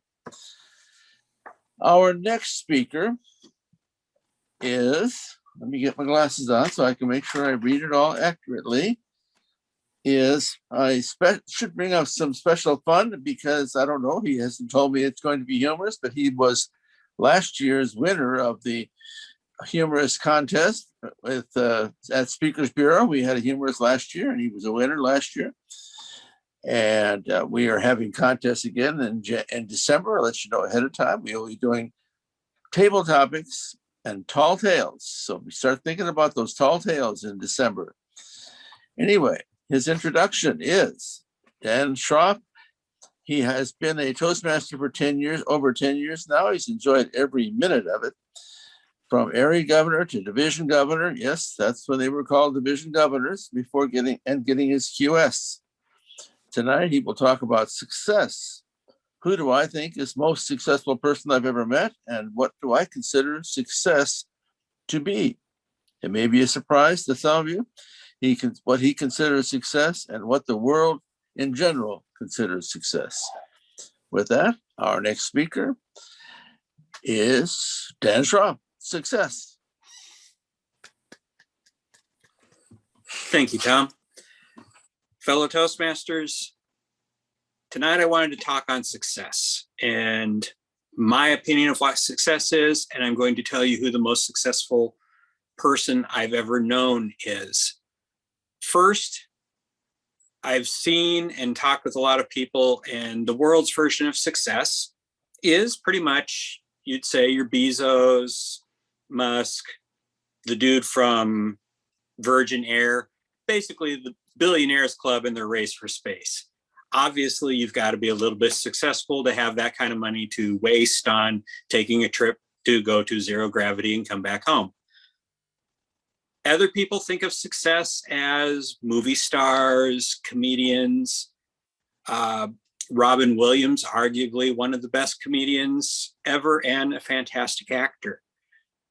But I base my definition of success a little bit differently than most people. My basis of success and what I consider is based in our Declaration of Independence, believe it or not. We hold these truths to be self-evident, that all men are created equal and endowed by their Creator with certain inalienable rights, being among these life, liberty, and the pursuit of happiness. So before I tell you who who I consider the most successful is, let me tell you why I consider these to be the measure of success. If you could capture life or liberty or the pursuit of happiness and make it your own, you'd be successful. If you could grab onto two of these, you would be very successful. And if you could embrace life, liberty, and the pursuit of happiness completely, you would have to be one of the most successful people around. Also, all men are created equal. I do believe that. Some people have taken that to mean something different, that no, it doesn't have the same meaning. How could somebody who's born in the Bronx be created equal to somebody born in the Hamptons? How could somebody born in the slums of LA be equal to somebody born in Beverly Hills? I don't believe that that's what they meant when they said we're all created equal. I think what they meant was we all have that equal ability to grasp onto the success and grasp onto life, liberty, and the pursuit of happiness. That person who I consider did all of these is my dad. My dad is by far the most successful man I know. The reason I say that is when it came to life, My dad started every day of his life like it was the first day he'd had this life.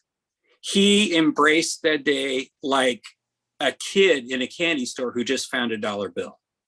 My dad was excited. He was anxious to get out and into the world and see what was new that day, even though he was going to the same job, same places, the same people. He still looked forward to that new and exciting experience every day. He found a way to live, not just exist. Most of us say you only live once. I don't believe that. I believe you die once, but I believe you can live every day. We just don't choose to. Most of us, including myself for the longest time, we wake up, we go to work, we do our work, we come home, we watch TV, we go to bed. We wake up, we go to work, we do our work. It's like wash, rinse, repeat. We're not living. My dad, again, he thrived on living. He took us a lot of times. I have two brothers and a sister, 3 siblings. My dad loved his job as a fuel delivery person in Orange County, where he drove out to the farms of Orange County and delivered fuel for their tractors. And we all got to go with him, which was so amazing, because one time I thought, why would my dad pick this as a living? I mean, he could have done probably anything, but my dad said, he didn't say anything. When I asked him, I said, why did you pick a job like this? I mean, driving out to farms every day, doesn't it ever get boring? My dad held up a finger and he walked over, because it was fall. We were in the cornfield, and he walked over and he grabbed 2 ears of corn off of the stalk, brought them back, and we shucked them right there, right in front of us. And he handed me one and he said, go ahead and eat. Let's have some lunch. And we ate that corn warmed only by the sun. And oh my gosh, it was the best corn I've ever had. To this day, I prefer corn uncooked. I want it just on the cob, warmed by the sun. And every time I eat it, it takes me back to that day with my dad. And my dad just smiled as he was doing this. I mean, he knew what he was doing. He knew how to live. Liberty. When it came to liberty, my dad was born in 1919. He grew up, as a teenager right into the Depression. And during that time in 1937, he joined the U.S. Army. This was odd because my family's Quaker, and Quaker are very much, you don't want to get into the Army, you don't want to do this, but my dad felt that he needed to join because he wanted everyone to have the liberty that the United States offered. And the way to do that was to do his part, and he joined the Army. And at that time, he also, in 1941, in the middle of 1941, he married his lifetime sweetheart, my mom, who he knew from the day she was christened.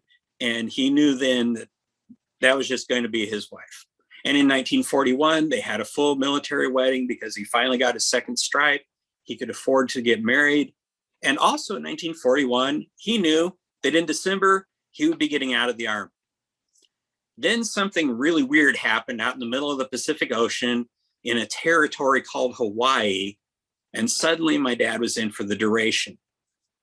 But like he was later in life when I knew him, because this was way before, he knew he was in for the duration, but he still lived every day, again, like that kid in the candy store. He wanted to know, okay, what's going on? And they shipped my dad to China, Burma, India, or the CBI theater. And that's where he spent the duration of the war, was in India, in a land that had 130-degree temperatures during the daytime. And he loved talking about his experiences over there, because he said when he was here in the United States, stationed in Seattle, Washington, he had to carry his .45 revolver pistol and his rifle everywhere he went in Seattle. If he went anywhere, he had to have his guns. He said, then the war started, They ship him across the ocean to China, Burma, India, and they never issued him a gun because he was in the quartermasters. All he did was drive. And he thought that was just so funny how he had to be so armed here in the United States and totally unarmed for most of the duration of the war. But he did his part. And in 1945, when the war came to an end, my dad had enough points that he was able to board the Queen Mary with 15,000 other soldiers on a ship that was designed for 2,000 people. And he came home on that ship. And he said, even that to him was an adventure, because he said, you woke up in the morning and you got in line to go to the shower. You got out of the shower and you got in line for breakfast. You had your breakfast, you got in line for the restroom. When you got out of there, you got in line for lunch. I think you know where this is going. His whole time on the ship was spent in lines. He never got out of line, but he enjoyed the trip back over across the Atlantic aboard the Queen Mary. And the first time he shared that with us was when we were actually visiting on the Queen Mary. And he was pointing out how, see how those bunks in there look, you know, like you've got a couple feet of space between everybody? He says, you don't. He says, once the first person's on the top, you've now got this much space going down and down and down. You didn't have enough room to roll over. But he said he knew that on that voyage, he was coming home. Which brings us to life, or life, liberty, and the pursuit of happiness. As I said, my dad married his childhood sweetheart. When my mom was christened at the age of 5, my dad was there at the church, and he fell in love then. If there were ever two people soul matched together, it was my mom and dad. The only girl he ever dated, the only girl he ever took out, and in 1941 married her, and that was where the beginning of my siblings first came in. My oldest brother Jim was born in 1942, and then I have another brother, so he's 19 years older than me. I have a brother who's 15 years older, a sister who's 10 years older, and then apparently they took a hiatus because along came me 10 years after my sister. But in the pursuit of happiness, my siblings and I, we get together once a month and we have breakfast. And last month we were talking, do any of you ever remember hearing mom and dad fight? And we were thinking, no, not once. And if you really think about that, my oldest brother being 19 years older than me, and I didn't get married till 24. So that's a 43-year span that none of us can recall a single fight that my mom and dad ever had.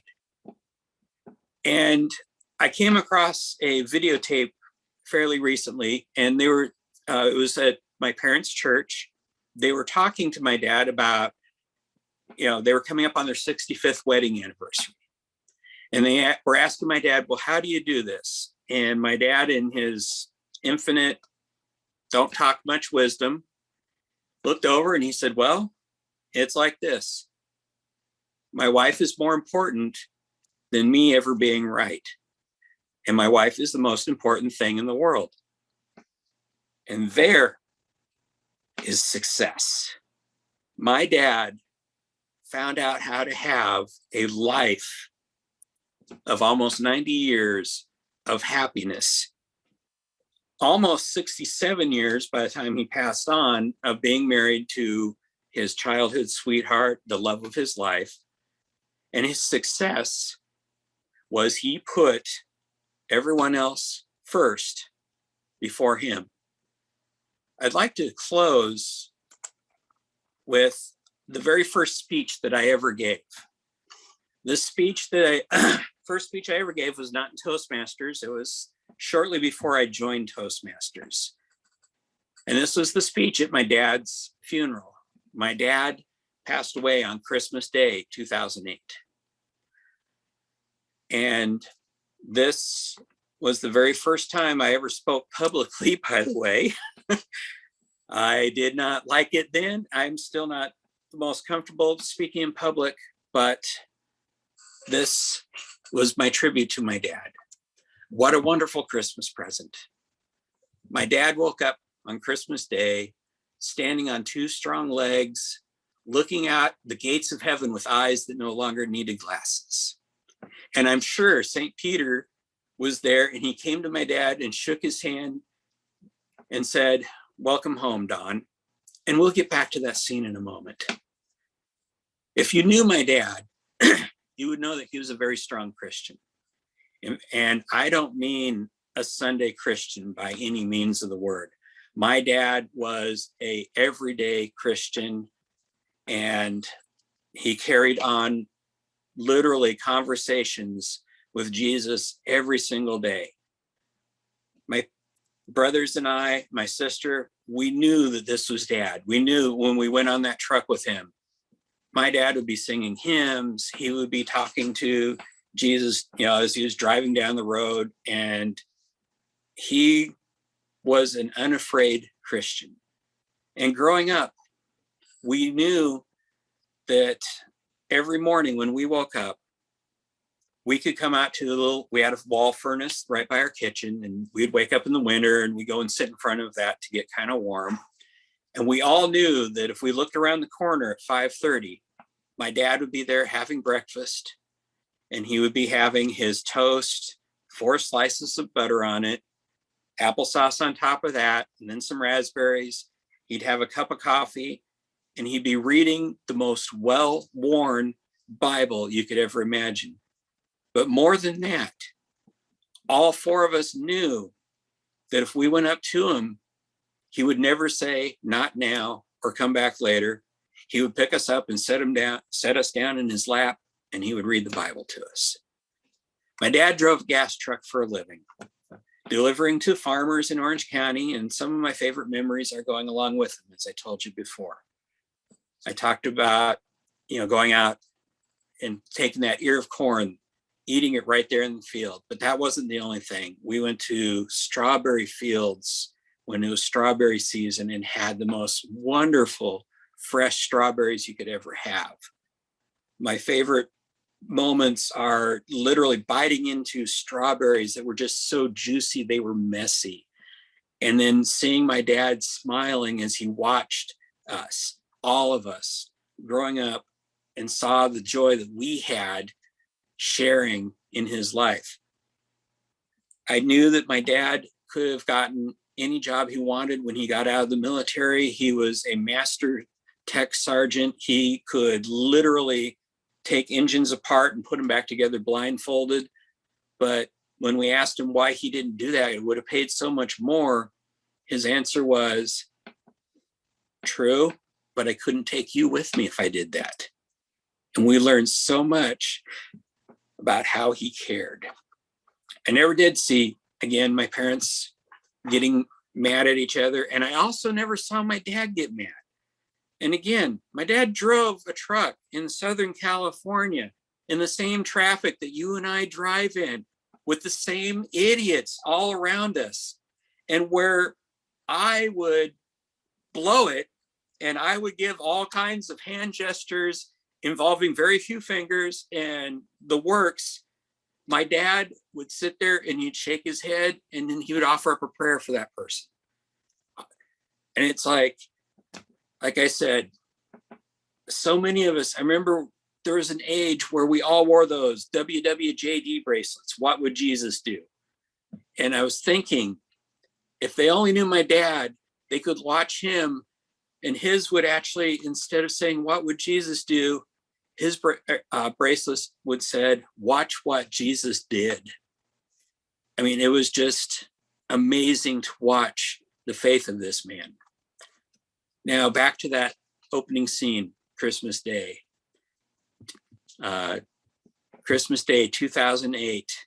My dad's standing there shaking St. Peter's hand, and I see St. Peter walking with my dad, and all the people are waiting to get into heaven. And some of them are wondering why my dad is going ahead of everybody. But St. Peter keeps on taking him in, and they go up to the throne of Jesus. And Peter shakes his hand once more and whispers, "He's been waiting for you." And I'm reminded of a song by Mercy Me. And the song is, I can't remember the title of the song, but the song goes, "Surrounded by your glory, what will my heart feel? Will I dance for you, Jesus, or in awe of you be still? Will I stand in your presence, or to my knees will I fall? Will I sing hallelujah? Will I be able to speak at all? And I can only imagine that at that point, my dad's standing in front of the throne, and I see Jesus get up and walk down. My dad's not surprised by seeing Jesus, not surprised by how he looks. I mean, he's been having a daily conversation for his 90 years. And Jesus comes down and reaches out, puts his hand on my dad's shoulders, and they look in each other's eyes. And suddenly my dad smiles, his crooked smile with his teeth that just light up a room. And then him and Jesus just start laughing and hugging each other in joy. My dad was the son of a preacher, who was the son of a preacher, who is the son of a preacher, but my dad wasn't. That's not saying that my dad may not ever have stood in front of 10,000 people and spoke about Jesus. Never in a stadium, but my dad stood before thousands of people and spoke about Jesus. And if all the people that he touched were at my dad's funeral, it would have filled an entire stadium. In the movie Mr. Magorium's Wonder Emporium, Mr. Magorium, who is a 200-year-old man who has a toy store, and he has an assistant. And one day he comes up and tells his assistant that tonight he's going to die. And he knew that. And the assistant is there, and when he's on his bed, she's crying, and he asks her, what's wrong? And she says, Mr. Magorium, you can't die. You have to live. And Mr. Magorium reaches down, touches her cheek, and says, I have lived.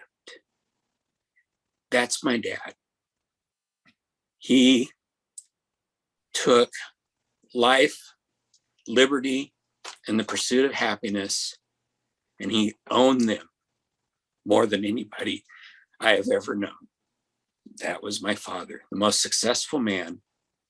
And if there's anything you can take away, live every day like it's your last day, and start every day like it's your first day, and pretend you're a kid in the candy store and you just found a dollar bill. Thank you. My, thank you, Dan. That is not what I expected and not what I advertised you at. We weren't laughing in the aisles, but we were inspired. And I think maybe more than one of the audience was moved to a moist eye or two. You have inspired me to think about next May and next June Speakers Bureau themes. Maybe we'll do some Mother's Day and Father's Day speeches. And that would be very good and inspiring for all of us. Wow, what a meeting. I only wish we had more people in the audience to listen to it. I do have a couple of announcements, but I bet you Suzanne Leonard, our district director, has some announcements, but I want to talk a little bit about next month.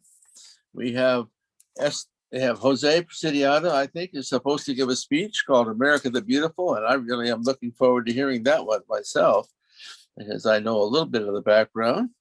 And we have a person who is going for her QS, Esther Pata, who is our president's distinguished past district governor. So she will be going for her QS. And I think Mike Slattery and Susanna Lee may be able to speak next month. And we will have them in December. I mentioned we're going to have the contest of Tall Tales, and you'll have to look up the rules of Tall Tales to find out how to write one. If you need some advice, please give me a call, or I can refer you to some other people who have won and competed in Tall Tales and Table Topics, which once upon a time was more having happened more often, but the Table Topics contest began here in District 12. January, I hope to inspire each of you, about half of the qualified speakers, to give little short 5 to 7 minute speeches to have you be introduced. We've been having some speakers with some success getting out to speak to Kiwanis, and if you have any opportunities for people to speak at Kiwanis, Rotary, Lions, any other organization, please let me know. We will try to get speakers to them. And that will be a way to get the word out about Toastmasters and about qualified speakers, and a way to get our audience, our qualified speakers, that opportunity to go and speak. And of course, if you have the opportunity, attend District 100 Speakers Bureau and any other, and maybe even report back to us. And with that, I will give Suzanne, my boss, a chance to speak. I thought I put a smile on her face when she said that. Suzanne, you have some announcements for us. Oh, I have some wonderful information as District 12 continues to go forward to serve and educate and inspire all of its members. This Saturday at 7 a.m. is hang out, have coffee with your district leaders and members, and all those who are up at 7 want to kind of hang out with us. There isn't an agenda, just some soft talk and questioning back and forth to start your Saturday off. Also, we have trainings coming up as always. That same Saturday, we're going to let you know what a great evaluator and evaluation looks like, taught by our training team, whose chief is our own program quality director, the wonderful Morris Anderson IV. We are continuing to have directors, area directors, turn in their reports so we can see how to support the clubs in excellence and send them a coach if that's something that they feel they need and would be helpful as they pursue their Smedley goals. So lots going on, Tom. Please do continue to read the District 12 news. VPPRs, please send it to your club members. We're getting people on board as much as possible, as soon as possible. So lots of good things going on in District 12. Read your newsletter. Join us Saturday morning at 7 a.m. Thank you, Tom. Okay, very good. I'm glad each of you were here. Try to bring somebody, we'll follow Greg's idea, bring some guests with you next time you come to Speakers Bureau, because that's the only way we will expand what influence we have in the district. And we have a couple more minutes, and anybody have something to add to our close? Otherwise, we will see you next month in November, first Wednesday at 7 o'clock. But first, anybody in the audience has anything they would like to add? I have a question. Suzanne, do you know what the contests are? Oh, I do. Yes, it's always the International Speech Contest. And then the second selection this year will be the Humorous Contest. And when should we start like doing our club contests?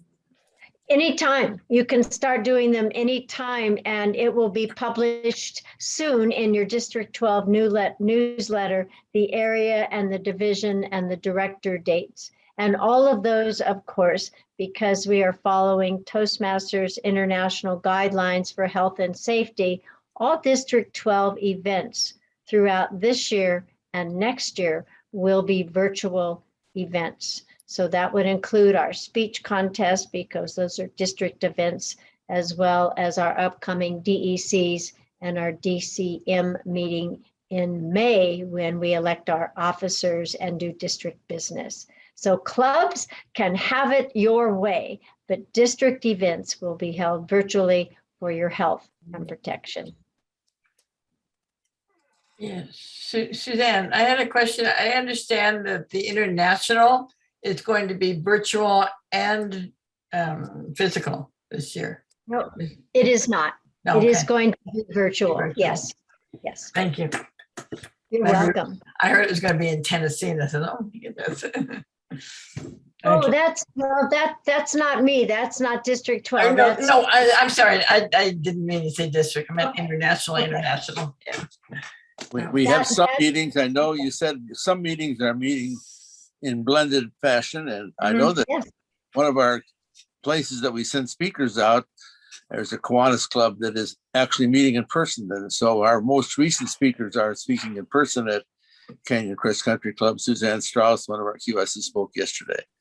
And Melissa Stacy will be speaking later. And then also Jose and Gaynell Vanderslice will be speaking in November in person to Kiwanis. Excellent. Okay. Thank you, Tom, for that link. I'm so glad that Toastmasters are out in the community more and more because of your encouragement and availability. Thank you for that.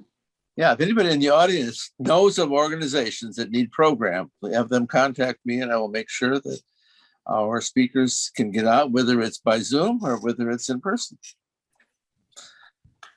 Anybody else? Also, yeah, let me just add this, our website continues to be a new venture. It is a work in progress. And Tom, we are working to get updated pictures, and there'll be an application posted as well as an application to have your information on the website. And of course, Tom will be the connecting piece. So we want to get you out in the public so you can speak your truth to all those who need to know about Toastmasters and the advantage of being a Toastmaster or chartering a Toastmaster club for District 12. Thanks, Tom. Anybody is working toward their QS, they need to kind of let me know. There's may possibly be an opportunity in November, but probably then not until next year. So let me know if you are thinking. I know that I at least see 2 people in the audience, maybe 3 that have talked about going for their QS. And so you have to have a coach, and please give me a call and iron out what details and your timeline. Thank you. Anybody else have comments before we say goodnight? Thank you. Thank you, Anna. All great speakers. And thank you, Marilyn, for keeping us on time. But all the speakers were just wonderful. Yes, it was. I was impressed myself. And I knew what was coming, but I didn't really know what was coming. But I'm amazed at the stories and suggestions and thoughts and inspiration that was here in this evening's meeting. And we will have, I'm sure, next month, a comparable program. Yes. And thank you all for being here. Thank you. Wonderful Wonderful program. Thank you. Thank you. Very nice. Thank you. Thank you. And Good night. we're available on YouTube. It'll be Good night. posted. Oh, good. Good. Excellent. All right.